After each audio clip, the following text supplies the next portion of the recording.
Wilson Morales, Black from TV. This was such a fun film to watch. You know, for each of you are playing different characters, and we won't go into the roles you're playing because I don't know if it's a spoiler or not. How many of these sort of caper films have you watched growing up? Whether it be Agatha Christie, Sherlock Holmes, and then you get to be in one of these. I like Sherlock Holmes. Yeah. We don't talk about that a lot. No, we don't talk about Sherlock Holmes. Like, and there was, I mean, we kind of grew up in when Nancy Drew. I loved Nancy Drew. But that wasn't really like a murder. It was a little more mild. But wasn't Nancy Drew murdered? I don't think Nancy Drew was murdered. but it was a mystery, right? There were always mystery. Hardy Boys, but yeah, I don't think Nancy Drew was murdered, but no, she definitely was were murders. But she was mysteries. But there was a lot of. She uncovered a lot. Yeah, clues. Yeah, I mean, Murder on the Orient Express. Loved it. So Glamorous. Nice. I was just with Colleen. We were with Colleen Camp. We were talking about Clue. She was the maid in Clue. Saw her last night. She's so fabulous. She's the best. She's the best. And Clue. I mean, such a classic. Yeah. But when you think about this one gives you the most funniest lines. You know, I'm not gonna. When you say, you know, certain lines out there, the audience, you know. But what is reality? I think I cracked up. You know, so like no when you spoilers. got those scripts, you know, how much you did. Ryan says, "Okay, just go with the flow." I mean, yeah, he's an incredible writer. He's an incredible, and I think what he did to this genre that you're talking about was infuse it with. I think Edward said it this morning. He infuses it with such, like Agatha Christie, I guess did in her time, was infuse it with of the times that she was living in. So it's like current events. It's actually there's a freshness that feels. I think that's why people responded so passionately to the first Knives Out, is because it feels like it's baked into the times that we're living in right now. So each character feels like we recognize these people in all of their delicious, terribleness. I think too, you know, Ryan, it's like he really is a incredible filmmaker, and the way he's reinvigorated this genre is specific to his vision. You know, great. I mean, clearly he has a love for the genre, but he's brought something new to it, and when you're working with someone like that who has a very clear vision. Also, Edward was saying this morning too. He's so prepared. I mean, we walked into a very prepared, well executed machine, which actually makes those moments where you can feel the freedom in your character much more pleasurable, because, you know, everything else is taken care of. Ryan has set the stage for us to do what we can do to bring the best to each character. And when you do a movie like this and it's over, you know, and you had a lot of fun, and this is a certain type of genre, do you think about what you're going to do next, knowing what you just finished? Yeah, I haven't worked. I haven't worked since.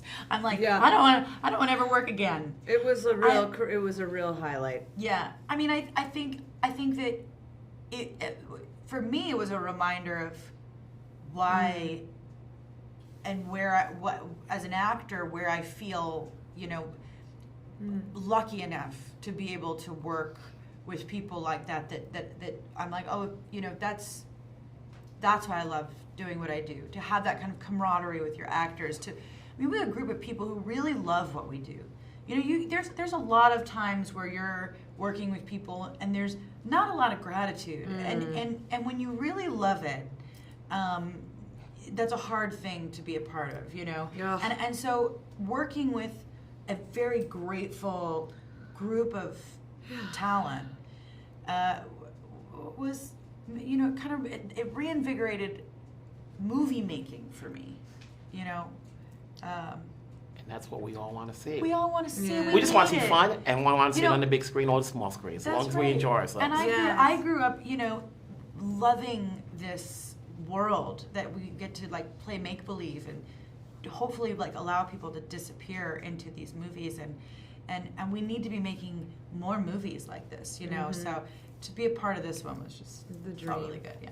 Congratulations. Wilson Morales, Black from TV. This was such a fun film to watch. Obviously, we're we got the call, and I don't know if you auditioned or not, but how much of a fan were you of these type of genre films, whether it be Agatha Christie, Sherlock Holmes, but now you're in this one? Oh, I mean, I throw murder mystery parties on my off days, you know. I play them with my family. I mean, I just love the whodunit, like trying to figure out, solving something is just exciting. And obviously, I saw the first Knives Out. I think Rian, you know, you mentioned those other iconic writers and folks, but I think what Rian is doing is innovative in this genre. You know, I think you say like he's not trying to refry the same beans, you know, but he's what can we add to it? How can we, you know, bring in characters that we may or may not know, you know, that exist today, and really give you a fun ride. You know, I think this Glass Onion is twisty, even more twistier, because it's all its own. It's not the same as, you know, it doesn't continue on the storyline of the last one. And for that, I think this is like my new favorite. Yeah, and Ryan's made, I mean, I met him 20 years ago. He had made Brick, this great independent detective film, more in kind of the classic noir detective style, but with high schoolers.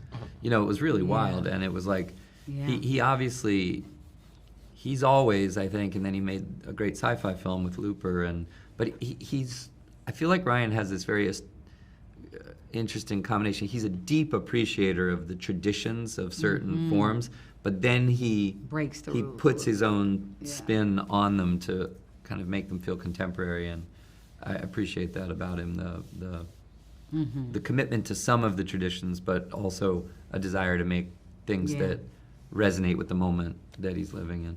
Having said that, you know, each of you have done your share of projects, but when you do something like this and you're working with an ensemble and each of you have a good time, you each have a scene that, you know, makes its mark, what do you take out of Ryan's direction that hopefully maybe helps you out, you know, with your next project that you may want to do? I think his composure, his grace, his sense of humor as a director, his calmness as a director. I was really blown away by, you know, things happen in productions. People get sick. Thankfully, like none of the we didn't have to shut down anything, but things happen. Technical difficulties, all sorts of things, and like he never lost his cool. We never stopped. So when we showed up on set, it always made us want to follow suit and keep the peace, stay playful, keep it light. You know, we're like big kids acting and pretending to be these characters that he's written so beautifully. And I think for me, it was like when I start directing, I look at him as like, I want to make people feel how Rian Johnson makes me feel. Right, and I think a lot of it comes from, I agree with all of that, and I think a lot of Ryan's ability to be relaxed comes from the meticulousness of his preparation. And that's been true, you know, Agreed. Spike Lee, Wes Anderson, everyone I've worked with who has the composure, you know, the freedom to celebrate improvisation and let actors do their thing is because they've done the work. And Ryan is definitely in that camp. His relaxation is a function of his meticulous craft and preparation. Fun film to watch. Congratulations. Thank you. Thank you so much. All right.